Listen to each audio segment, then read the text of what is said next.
We finished section 10 looking at what's called paired t-tests. Okay, paired t-tests are intervals. And in this case, what we're doing is we're going to end up comparing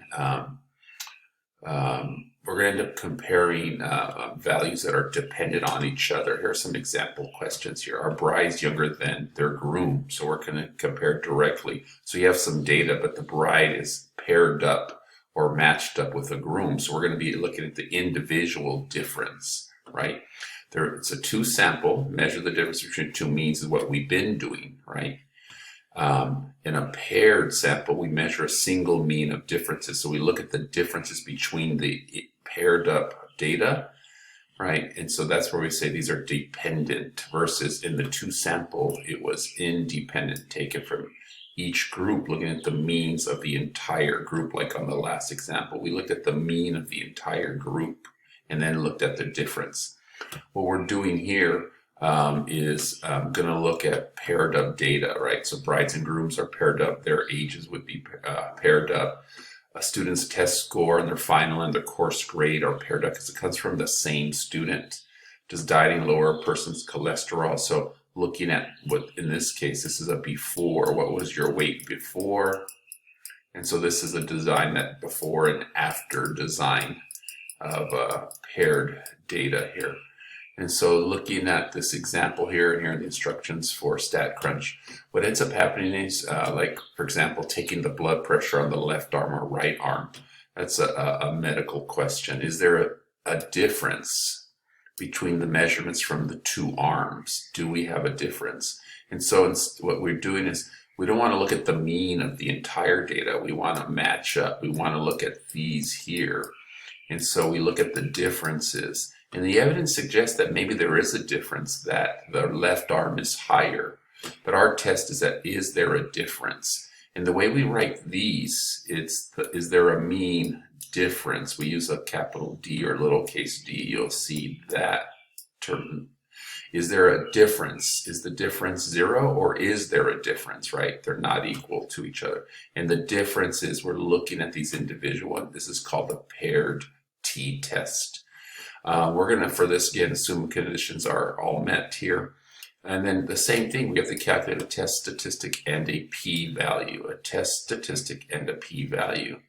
And then we make a decision on our hypothesis, right? And so again, this is a paired design because the left and right arms are paired up. They belong to the same person.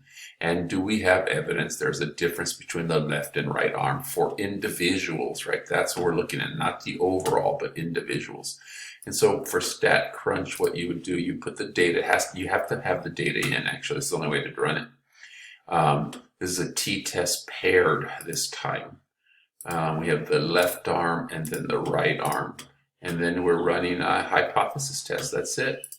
And then you go ahead and get your test statistic, your t-test statistic, and your p-value. And so then you end up with those. And now that you have that, we go ahead and make our decisions again. Since the p-value is less than alpha, right? 0.1102, sorry, is greater than alpha. Alpha is, in this case, 0.01. We go ahead and fail to reject. So we're saying this is true and this is not true. That's our conclusion. So there's insufficient evidence to conclude that the blood pressure for the left and right arms is different. And then if you need an ARTISTAT, if you don't, you're done here. If you need an ARTISTAT, this is what we do in the ARTISTAT. For ARTISTAT, you're going to compare two means, but it's dependent samples. And then you're providing your own, and then you would put the data in here for the left, and then the right would go in. So you're comparing the two groups. There's one group, and then the other group. This is, again, ARTISTAT people, and then the second group. And then we're running a significance test there. And so then that's what you would have. That's what you would have there. And so then you get your test statistic and your p-value again. Your test statistic and p-value here. I want to make sure we did this right there. Oh, yeah. Test statistic and p-value. And again, looking at it, again, this is ArtistStat. Double check. I forgot these two data points, 115 and 102 go in there also. And then there's your test statistic and p-value that match up with what we got here. Okay, so double check that we entered the data and it's always an issue. That's it.